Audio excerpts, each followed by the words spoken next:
topics and opinions expressed in the following show are solely those of the host and their guests and not those of W4CY Radio, its employees, or affiliates. We make no recommendations or endorsements for radio show programs, services, or products mentioned on air or on our web. No liability, explicit or implied, shall be extended to W4CY Radio or its employees or affiliates. Any questions or comments should be directed to those show hosts. Thank you for choosing W4CY Radio.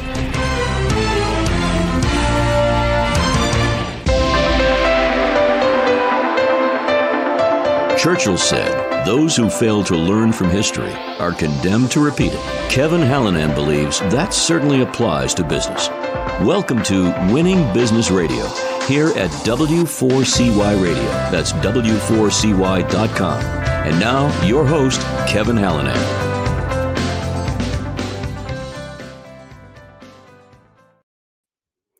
Thanks for joining in, everybody, today. Again, I am Kevin Hallinan, and welcome back to Winning Business Radio on W4CY.com. Now Winning Business TV, live streaming on Talk4TV.com, in addition to Facebook at Winning Business Radio and a bunch of other channels. The mission of this show, as regular listeners know, is to offer insights and advice to help people avoid the mistakes of others, to learn best practices, the how-tos, the how-not-tos, the what-tos, the what-not-to-dos, to be challenged and certainly and hopefully to be inspired by the successes of others. But as I say all the time, virtually every successful person that I've ever had a chance to talk to has had some form of failure in their lives and careers, right? So while we all have to get our knees skinned once in a while, I say it every week, I'm driven to keep those scrapes from needing major surgery. Let's endeavor to learn from history so we don't repeat it. Today, my guest is Lael Sturm, digital marketer, strategic advisor, people connector, revenue consultant, and founder and managing director of digital marketing agency Long Play Strategic Solutions. Here's his bio. Lael got his start in the music business, working for record labels, live music promoters, and ultimately MTV. Internet marketing was brand new at the time. Google and Facebook had not yet been dreamed up. I know we're both old. And there was no clear path to follow. Through trial and error, Lael learned what worked, win a chance to dance on stage with Madonna in New York City, and what didn't work, so much that didn't work. The challenge of having to figure it out and prove that digital marketing impacts revenue in a good way laid a foundation for solving problems and sharing best practices with clients, peers, and the wider community. Over the years, Lael has applied these skills and marketing philosophies to businesses big and small. He's worked with startups, professional services organizations, family businesses that have been around for generations, publicly traded, global powerhouses, and everything in between. Marketing best practices transcend business size, and in the end, reaching the right buyer at the right time with the right message is universal. Lael started Long Play Strategic Solutions to make the techniques forged in corporate and music marketing available to Main Street businesses. He studied media at the University of Arizona before earning his MBA from Columbia Business School in New York. Though he no longer works in the music industry, he's always got music going. It's always an important part in his home, car, and in the office. The business name is a music reference. Here's another age thing. Lael, we gotta clarify this. Long Play LP, a full-length album that takes planning, thought, and effort to put together. So true. And you can spot music references and artifacts in the background of his webinars and Zoom calls. And today, you'll see in a moment. Lael lives near San Francisco, with his two wonderful children, a giant dog, and a modest record collection. Lael, welcome to Winning Business Radio and TV. Thanks, Kevin. It's great to be here. Thanks for having me. Oh, you bet it. I appreciate you taking the time. So first of all, what's a modest record collection? Well, yeah. So I mean, I've got it's probably not that modest. Thousands, but those that are displayed in my home are somewhat less. I've got probably 50 records that sit on a bookcase by my record player and get some regular use. But yeah, having spent time in the music industry, I've got piles and piles and piles of music in a variety of formats. Some that don't get any attention. So what's most played and what's on your playlist? What's the most played vinyl, couple genre or whatever artists if you want, and what's on your playlist digitally? So yeah, good question. So vinyl, I tend to break out the classics there. And so that's mostly 60s and 70s stuff. Yeah. Digital, it's all new. I mean, I have an insatiable thirst for new music. I am constantly looking for new stuff. It's mostly indie rock, but I listen to my share of hip hop and bluegrass and, international stuff stuff that's coming out of Africa or Central Asia or something that might be hard to discover. Typically not the stuff that you're going to find on pop radio, but there's some pop stuff too. I've got a bunch of Fillmore posters on the wall behind me, and some of that stuff is pretty poppy. Very cool. All right, let's talk about your background. Let's let people know. Where'd you grow up? I grew up in San Francisco. I'm a native of San Francisco, and have lived here a lot of my life, but lived elsewhere as well. I was in Southern California for a time. I lived abroad for a while, but San Francisco has always been home. And other than music, what were you into when you were young? I had a pretty wide range of interests. I'm very passionate about tennis. That's something that I'm still into. I took some lessons as a kid, but I wasn't on the tennis team or in the tennis club necessarily. I was just kind of hitting around with friends, and that's persisted. I ski, I travel. I did sports, and I did art, and I did drama, and I did all of the stuff that kids do, but I wasn't necessarily a varsity letter athlete or setting the rock charts on fire with my with my musical abilities. You're screaming solo guitar, right? That's right. So tell us about your two kids. Yeah, so I've got a 16-year-old girl and a 13-year-old boy. They're great. They're I see a lot of myself in them. My daughter is fiercely independent. She definitely blazes her own trail. She doesn't want anybody to tell her what to do. She wants to do it herself. She's kind of punk rock in that way. My son is very entrepreneurial. He's always trying to start a business, and I've let him sit in with me on some sales training stuff and try to bring him into my business. So he's always got exciting ideas, and everybody that we cross paths with, he tries to sell whatever his thing is to them. It's pretty awesome. What's something he's sold or tried to sell? One of his passions. So he has taught himself how to fix broken screens on iPhones, and everybody has a broken screen. So now everybody we encounter, we'll have a plumber here to fix the toilet or something. The guy walks in the door and he's like, "Do you have a broken screen? I can fix it." So it's pretty awesome. Does he keep any inventory around? He's encouraging me to let him try to do sort of an arbitrage thing where, he finds opportunities on eBay, and he wants me to then buy the phones so he can fix them up and then resell them at a profit. Okay. Yeah. So we're still negotiating on that. Your people are talking to his people. That's You're right. doing some red lines. Yeah. Yeah, exactly. All right. Tell us about your early career. I always like to ask, it's fun for me to ask, what was your first professional job? Whether it was before MBA, maybe before college or after college, after MBA, whatever you decide. What was your first professional job? Well, it's good of you to qualify it as professional, right? It's not that I was walking dogs and washing dishes at the Italian restaurant. Yeah. So my first professional job, God, if I had to pick one, it wasn't exactly paid. It was an internship, but it sort of set the ball rolling for my career.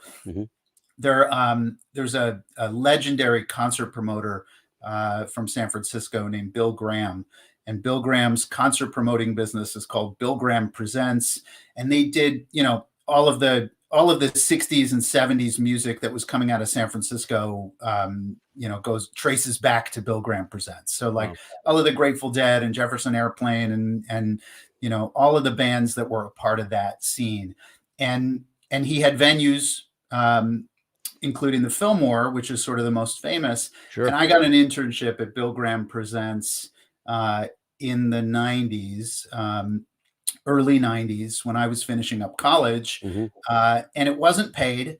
And I wasn't much more than a gopher, but I was in there every day. And and was lobbying hard to get a job there when I came out of college. And they said, look, there's no jobs here. Nobody ever leaves. Like you could wait around answering phones for 20 years and never get promoted. Yeah. You need to go to LA and get into the music industry there if you want in. Maybe when there's room, we can bring you back.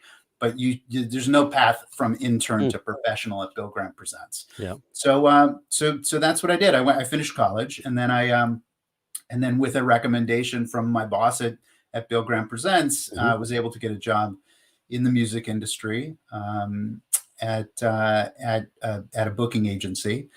Basically, we booked live music events around the world. We did a lot of college stuff and a lot of festivals and that kind of thing. What are some of the early lessons learned? I'm going to take you back. These are the deep probing part questions, right? Yeah. So I don't know if you know how agents work. Agents in Hollywood and in the music industry, it's hardcore sales. So probably the most meaningful lesson that I took from my time in the agency was don't be afraid to ask for what you want. If you can't ask for what you want, you should not expect to get what you want. And the worst thing they can say is no, and you're already at no.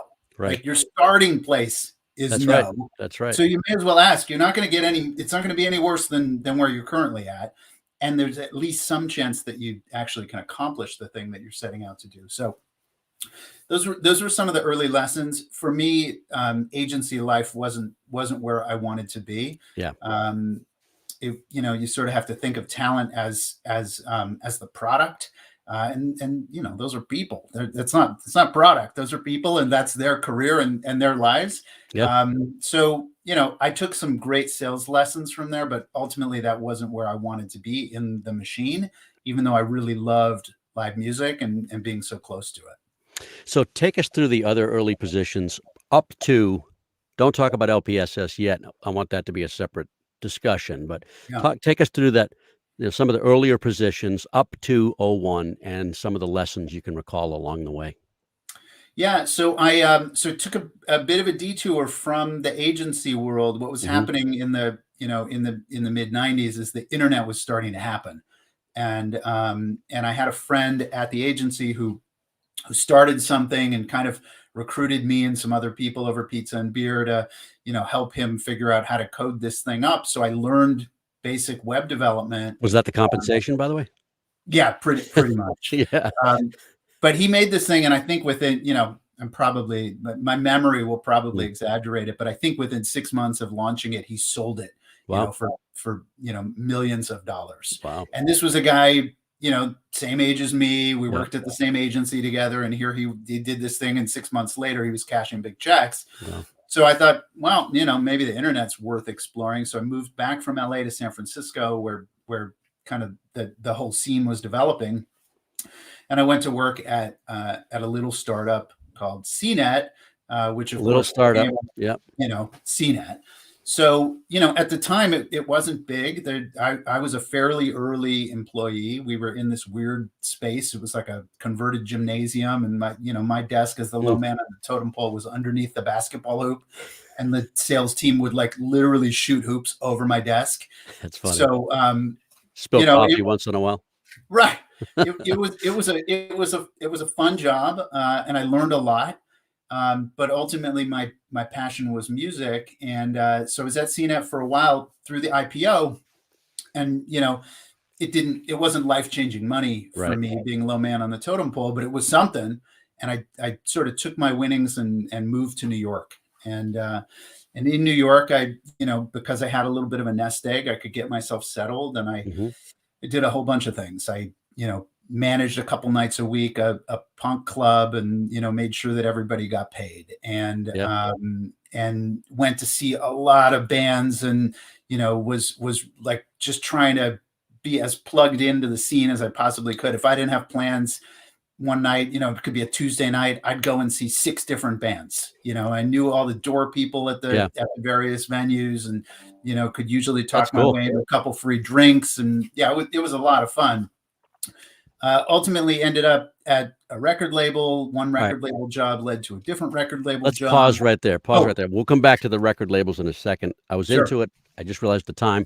We're going to take our first commercial break right here. We'll be back in just a couple of minutes with Lael Sturm, founder and managing director of digital marketing agency Long Play Strategic Solutions. We'll be right back.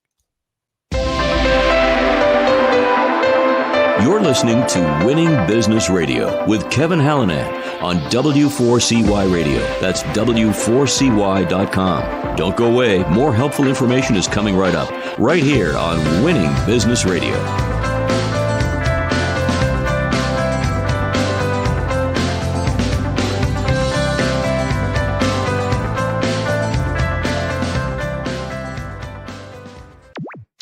Hey everyone, I'm Jimmy Star, the king of cool and your host of the Jimmy Star Show, the entertainment radio show for all you cool and unique people looking to get a behind-the-scenes peek at what's going on in the entertainment industry.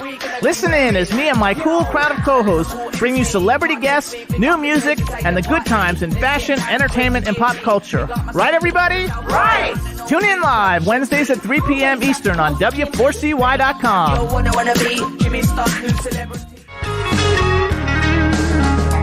Hey, this is Kenny Wayne Shepherd, and you're listening to W4CY Radio.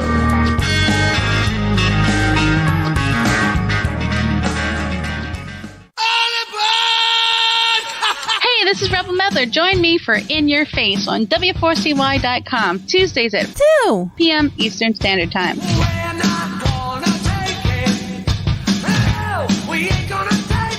Bestian Wealth Management is a second-generation, family-owned financial planning and wealth advisory firm. In addition to coordinating complex business and personal planning needs, our firm takes a sincere interest in your well-being and personal values. Find us at bestgenwm.com. That's bestgenwm.com, where we consider all our clients an extension of our family. Advisory services offered through Commonwealth Financial Network, a registered investment advisor. And now back to Winning Business Radio with Kevin Hallinan, presenting exciting topics and expert guests with one goal in mind, to help you succeed in business. Here once again is Kevin Hallinan. We are back with Lael Sturm, founder of LPSS, Long Play Strategic Solutions. All right, record labels. You started working for some record labels in the Big Apple. Yeah, so ultimately got a job at not an independent label, but a smaller offshoot of one of the big labels, and had a lot of fun there. I mean, record labels were definitely having a moment, and we had some big artists, even though we weren't the biggest label. And that label job led to a different label job. I got hired away. The first label job I got was just because I was super passionate. I was out at the venues every night, and so I was crossing paths with the guys who signed the bands, and they recognized that I was in the scene and said, "Hey, what do you know about this band? Or could you introduce me to that band or whatever?" So it was just a regular label job, and the label that I ended up going to was a massive label, Interscope Records. They had really big alternative rock and hip hop catalogs. And it was really the beginning of the online music era. And I was one of the few people in New York at the time who had music industry experience and internet experience, having come out of Cnet. So I was able to leverage that, and I ended up at Interscope, which was sort of everything you hear about the music industry. It was really, really super competitive, very cutthroat. Everybody in there was on the ball and were at the top of their game. I was surrounded by smart, aggressive people, but it was not a fun place to work. I mean, it was like fight for your life every single day. Even internally. Yeah, wow. Even internally. And the internet being a new thing was not highly regarded. So, there were real questions about whether distributing music online was ever going to be viable. And to make a long story short, I sort of watched the whole Napster train wreck happen in slow motion. I mean, I was the internet guy, and I said, hey, we should probably sell music online. And they said, well, we don't want to upset the distributors. We don't, we've got existing relationships. This is how it's always been done. And I said, but there's this new channel here. We should definitely leverage it. And Napster, kind of came along and said, hey, if you're not going to sell music online, we got a way for people to take the music for free online. So turned out it wasn't exactly legal, but that's right. Yeah, but it was a wake up call. Yeah, definitely. And things changed from that point forward. And I was, I was fortunate that there were other media companies in town that recognized the big opportunity that the internet presented, and was hired away by MTV, which had been successful already for some time at that point. They had, the main music channel, of course, MTV, but they also owned VH1, and there were some smaller properties, and they were making a big push into the internet. And I was hired into what was then a new group, MTV Interactive. And the plan was that they were going to spin it off, and it was going to be a IPO for, MTV was going to be the ticker symbol, and we're all going to get fabulously rich, because who's not going to want to invest in MTV? Right. Well, the timing was not great, and the internet bubble burst within months of me joining MTV. That had to be late 90s. Yep, it was late 90s or early 2000s. Right. And the truth is, in retrospect, it's totally clear to me. At the time, I couldn't see it at all. The digital strategy was somewhat flawed. So MTV was building these two separate entities, the broadcast entity and then the interactive entity, and they were going to be independent. And so they had double the personnel and double the expense and double the real estate and double everything. Yeah. And we ended up competing with each other, interactive and broadcast. And broadcast was, the thing that made the company all the money. Right. So it wasn't a great model, but the vision was they were going to spin it out into an IPO, and they weren't going to IPO. I mean, Viacom owns MTV. They're not going to spin MTV out. So they were just going to spin the interactive thing out. They realized that was a flawed strategy. They rolled it back in. They, a lot of us were redundant, doing things that the channel already had covered. So my job was going to go away, and they said, hey, what if we send you to business school? And I said, yeah, I would love that. Huge. So I applied to a bunch of business schools, ended up at Columbia Business School right there in New York. And, that was your safety school? Yeah, it's I didn't because MTV was paying for it, and it was kind of like, if we can do this, let's do this. I didn't really do the safety school thing. Like I applied to Columbia and NYU in New York, and then I applied to Stanford and Berkeley in the Bay Area, and ultimately went to Columbia and was happy I did. It was a great school. I learned a ton. MTV picked up the bill, which was terrific. But my first day of business school was September 10th, 2001. So, the world changed dramatically when I was in business school. And by the time I got out, the world had turned, and my whole department was gone. So MTV didn't even remember that I was sort of an indentured servant at that point. There was nobody left that remembered that they had paid for me to go to business school.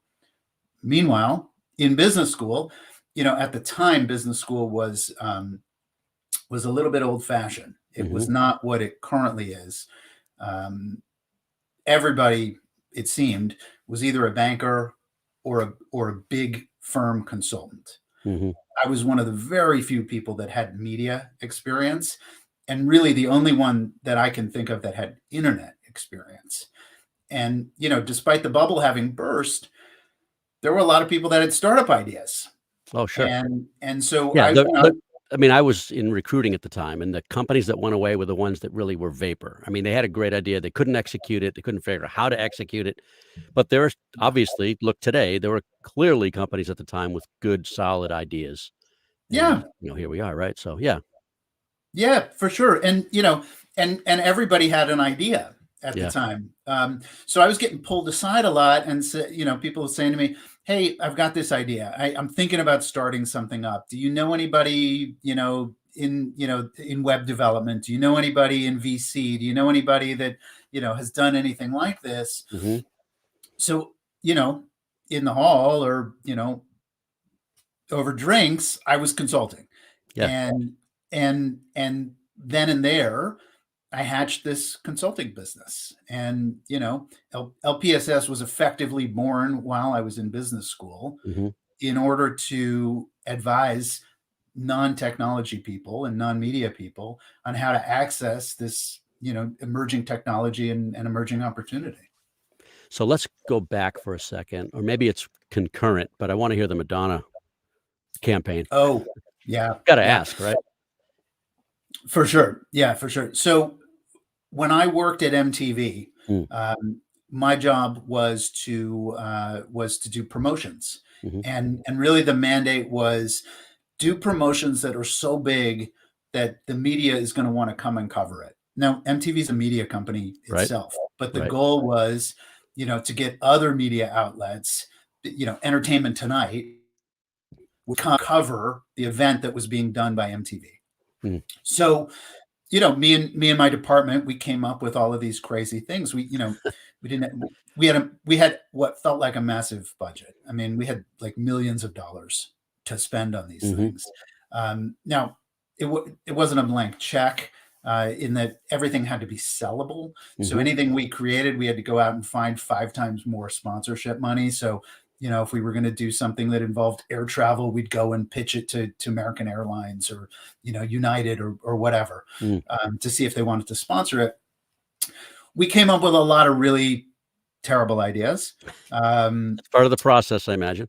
Right, for sure. That's what it takes. And then ultimately we came up with a handful of really special ideas. And one of the ideas we had was, win a chance to fly to New York and dance on stage with Madonna.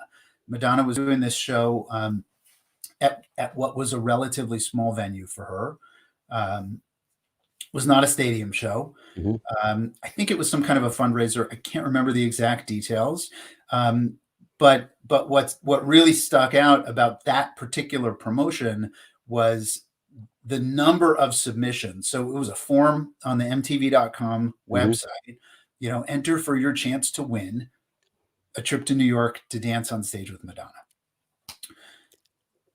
Not exaggerating, we had never gotten more than 1,000 or 2,000 people to sign up for anything, no matter what we were getting. We're giving away a brand new car, a couple thousand people. For this one, we got 50,000 people. I mean, it was so many signups that we were like, wrong here. Like, this data doesn't make any sense. Like, there's just there's nothing like this. Yeah. So, it was a home run. It was a great promotion. Do you remember the person that won? Name doesn't matter, but I can't remember many specific details. It was a young woman from the Midwest, and we flew her out. Yeah. I think she brought like a whole entourage. I think she had 5 or 6 people with her. We flew her and a friend out. They stayed in a hotel, a nice boutique hotel in Midtown Manhattan. We took them out for dinner. We drove them around in limos, and she got to go to this once in a lifetime event to be on stage. And last question before the next break is, what kind of coverage did it get? Did it get I don't know if Inside Edition existed back then, but Entertainment Tonight, you know what I mean? Oh yeah. Yeah. We got a lot of coverage from Entertainment Tonight, Entertainment Television, a lot of the important outlets showed up for that. And we were able to use that, to leverage that, to promote some of the other stuff. Yeah. Very cool.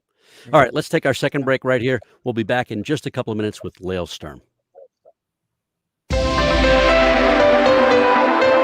You're listening to Winning Business Radio with Kevin Hallinan on W4CY Radio. That's W4CY.com. Don't go away. More helpful information is coming right up, right here on Winning Business Radio.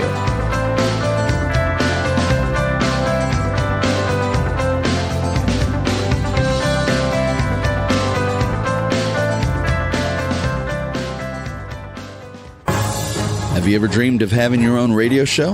Well, W4CY Radio makes dreams come true. You can be a radio personality on the #1 ranked internet radio station in West Palm Beach, Florida. We can be heard in 105 countries and all U.S. states. Promote your business, earn up to $10,000 per month and more. It's all up to you. Have fun and be heard. Call 561-506-4031. That's 561-506-4031. Start your radio show now. This is Rebel Medler. Join me for In Your Face on W4CY.com, Tuesdays at 2 p.m. Eastern Standard Time.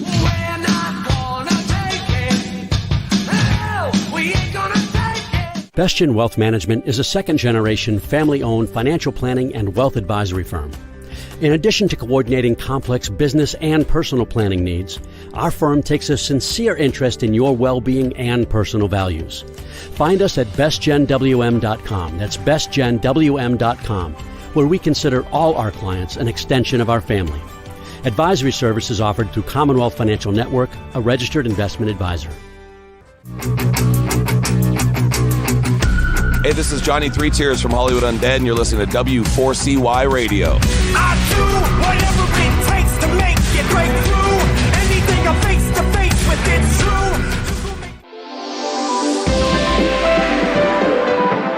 And now back to Winning Business Radio with Kevin Hallinan, presenting exciting topics and expert guests with one goal in mind, to help you succeed in business. Here once again is Kevin Hallinan.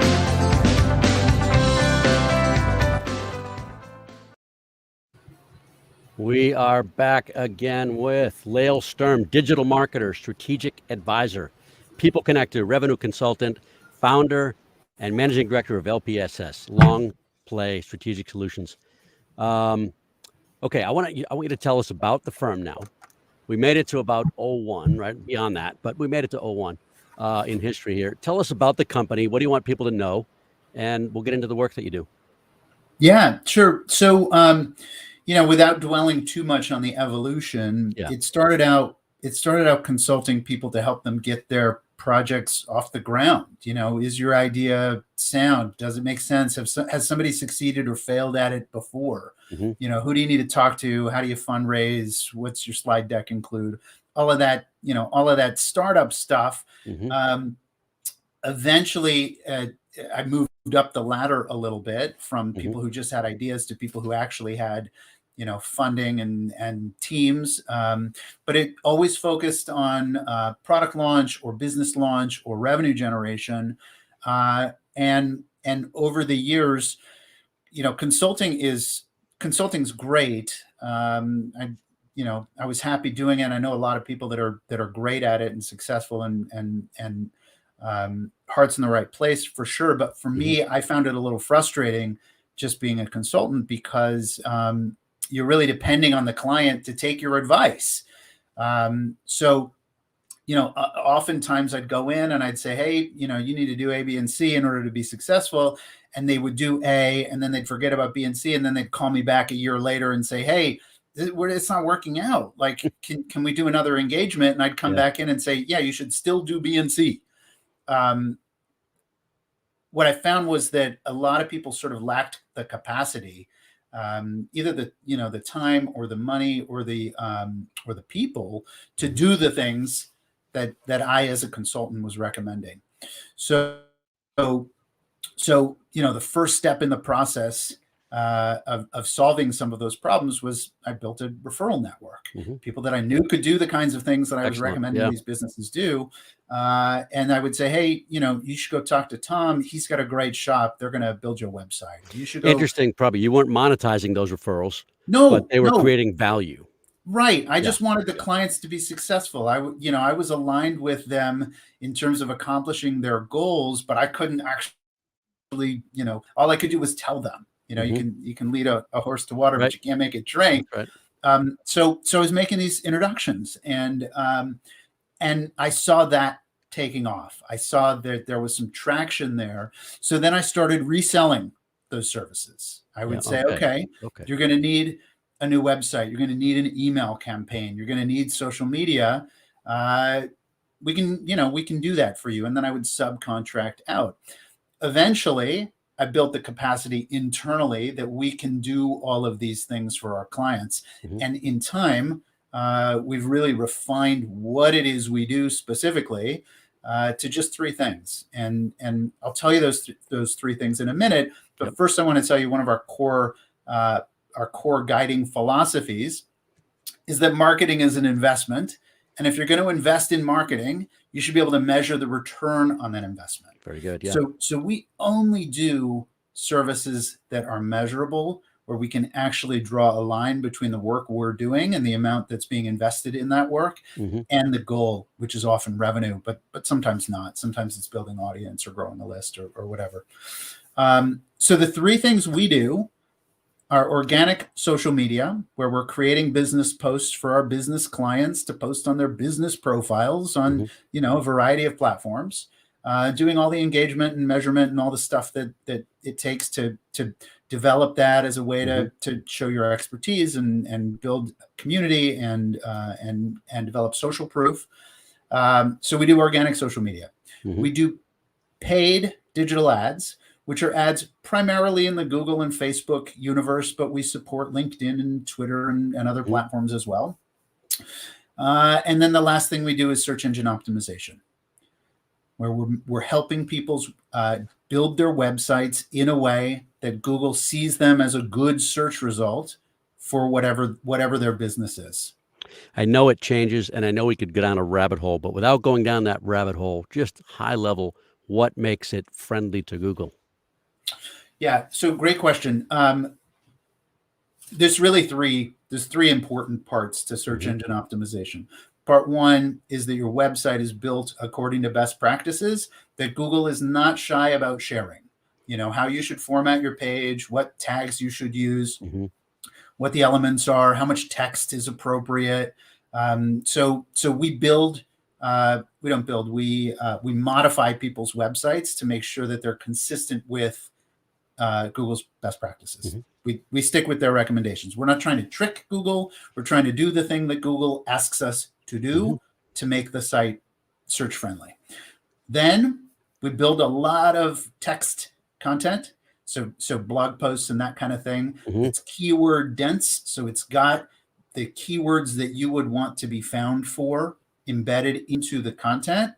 And we're making sure that that's valuable content, that if somebody were to arrive on it and read it, they would know something about you, know something about your business. They'd stay on the page for a little while so that Google recognizes that it's valuable content.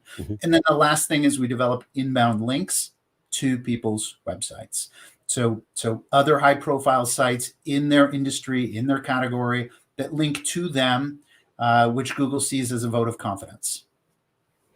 So is it fair to ask who an ideal client is? I mean, there may be a broad range, but, paint a picture at least so people can hear maybe themselves in that description, Yeah, for sure. So our best clients are business owners or leaders. So sometimes they're C-suite executives, may not actually be founders or owners, right? Who have ambitious growth goals that are measurable. So they want to grow revenue by 40% over the next 18 months. Great. We love that. Super, super tangible. And they're prepared to invest in that growth. They know that they have to do something that they're not currently doing. Probably 80% of our clients have very, very lean marketing departments. So no they either don't have anybody doing it, or they've got, the sales guy doing it part-time, or they've got a couple of people who are spread really thin, trying to keep all of the balls in the air. Yeah. And we come in and they plug us in as an outsourced marketing department, where we're taking all of this stuff off their plate. We're giving them all of this new expertise and capacity. The other 20% of our clients are big enough that they've got a meaningful marketing department. They're really good at marketing, They just need more hands on deck. All right. So I was going to say, we're giving them why that they, added capacity good. to do more than they could otherwise. So not just the current work, but perhaps other projects. Right. Both. Right.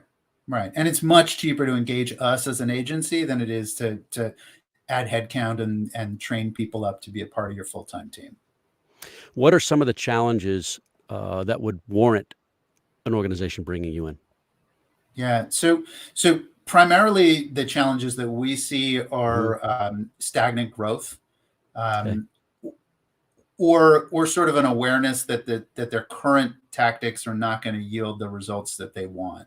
So even if they've got great growth, they're not achieving quite the pace of growth that they want. So really it's an awareness that something different has to get done. And what does a typical engagement look like? Is it short-term, long-term, combination of both? Yeah. So as you mentioned, the business name is Long Play Strategic Solutions. There you go. All right. It's not a coincidence that the word long is in there. We're looking to develop long-term relationships with our clients where we're providing so much value over time that at whatever point they look back at it, they're going to say, wow, this is the best money we ever spent. Why didn't we do this sooner? So we're really, great, short-term wins. Absolutely. We want to get you to ROI positive as fast as we possibly can. This should be for sure profitable, but we're not looking for a client who's looking for, a 6-month pop. We want a client who's going to partner with us on putting long-term strategies in place that are going to deliver results over the near and long term. Are there particular verticals, geographies? Does it matter? We're fairly agnostic. It should be a profitable business. So despite our early beginnings, we no longer work with unfunded startups. We'll work with funded startups, but ideally there should be a product in the market, something that they're actually trying to drive sales for. As far as geography, all of our clients are selling into the U.S. Not all of our clients are based in the U.S. Now, I live in the Bay Area. We've got a lot of clients here. These are the waters I fish in most. Sure. I lived in New York. I've got a great network in New York as well. But we've got clients all over the country, and we've got a handful of clients that are overseas that sell into the U.S. and are looking for us to be their U.S. marketing team. So we will say this again in a little bit, but it's lpss.co.co, not com. lpss.co. There it is right there. Thanks, Roger. Correct. Describe your team. Yeah. So, we're a distributed team. My team is all over the country, and actually I have a handful of people overseas as well. So, when the world moved to Zoom, it was not a big shock for us. We were already that way. I like to go into the office in downtown San Francisco. I benefit from personal interaction. But we've got people in Texas, in Wisconsin, and in New York State. We're a team of passionate marketing experts. We're people who do this all the time. And in addition to the core team, we've got a pretty deep bench of contractors that we bring in for specialty work. If we've got a client that's in, pharma or a particular kind of finance or legal practice, we can find somebody who writes content that's appropriate for those categories. We take industries that are regulated especially seriously. So where a misstep would be catastrophic, either to your clients or to you in terms of licensing or fines or even jail time, we're very, very cautious with how we put that content out there. So everything we create is staged and approved by the client. Often there's a compliance officer or compliance department that reviews the content that we're creating for our clients. But even in cases where there is no compliance issue, you're selling shoes online, there's no compliance issue there. You still want to review the content and make sure that it's consistent with your brand, that it's the right tone, that it's, not making promises that you can't keep. Yeah, you want sticky customers, loyal customers, right? That value what we do. Yeah, That's right. What's been your best business development strategy or tactics? So we really sort of turned business development when we as an organization jumped into sales training with both feet. Most of the sales were flowing through me, and that's that's fine. But what I found was that the messaging for our own marketing and sales was inconsistent. That one person had one idea and one person had a different idea, and it depends on who you talk to when you pick up the phone. It all the time. It wasn't until we sort of all got on the same page. Now, sales training is frankly a part of everybody's everyday task. I mean, you have to sales train no matter where you are in the organization. It doesn't matter if you're, an admin who's scheduling meetings, or a web developer who's, building out Facebook profiles for clients, or me, frankly, running the organization. We're all training on the same thing at the same time so that the message is consistent. Quick little fun disclaimer. He's doing a commercial for what I do, but he hasn't, but he used somebody else, but because he hadn't met yet. That's, right. So good commercial for sales training in general. Thanks for that. Yeah. Now I want to ask you about this just for a couple of minutes. We've got about a little less than 2 minutes.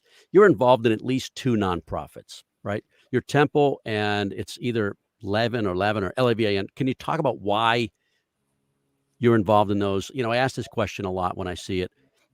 People say, well, to give back. Don't use that answer. Right. Yeah, of course, that was the thing that popped right into my head. So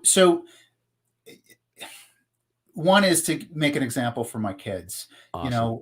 We've been really, really fortunate. And, I'm not saying I didn't have any hardship in life, but my life was pretty good, and has been, and I continue to benefit from that. And I recognize, that I grew up in San Francisco, one of the most expensive cities in the world. I was exposed to some very successful people early on. Yeah. I've been able to, leverage those relationships into new business for myself. Some of that has to go back, and I really just want to show my kids how it's done, in addition to really wanting to give back. I should also mention that a part of our practice is focused on nonprofits, and running Google grants for nonprofits at a massive discount. So, for exactly the same reasons, we want to demonstrate our values by giving back to the community. That's excellent. All right. Give the website again and your email, assuming that's the best way, otherwise the best way to reach out to you. Yeah. So the website is lpss.co. Please note it's a .co, not a .com. Right. Well, you can also email me anytime, lael@lpss.co. And you can also find us on the socials and on Google, as you would expect. We're a marketing agency. There you go. We take our own medicine. Good for you. You better. Well, thank you so much, Lael. I appreciate the time. Thank you, Kevin. This was a lot of fun. I'm glad. And thank you, everybody, for listening. Thanks for being here and for watching. This is a show about business, sometimes business challenges. If you've got concerns about the growth of your company, if you think you might need sales training, feel free to reach out to me on Facebook or LinkedIn at Winning Business Radio. You can drop me a note, kevin@winningbusinessradio.com. That's probably, for this venue, the best email address to use. Our company is Winning Incorporated. We're part of Sandler Training. We develop sales teams into high achievers and sales leaders into true coaches and mentors. Listen, we're not right for everybody, but maybe we should have a talk. Thank you, as always, to Engineer Roxy for another job well done. We'll be back at it next Monday, January 31st, 4 p.m. Eastern. Be sure to join us. Thank you, Lael. This is Kevin Hallinan. You've been listening to Winning Business Radio with your host, Kevin Hallinan. If you missed any part of this episode, the podcast is available on Talk4 Podcasting and iHeartRadio. For more information and questions, go to winningbusinessradio.com or check us out on social media. Tune in again next week and every Monday at 4 p.m. Eastern Time to listen live to Winning Business Radio on W4CY Radio, W4CY.com. Until then, let's succeed where others have failed and win in business with Kevin Hallinan and Winning Business Radio.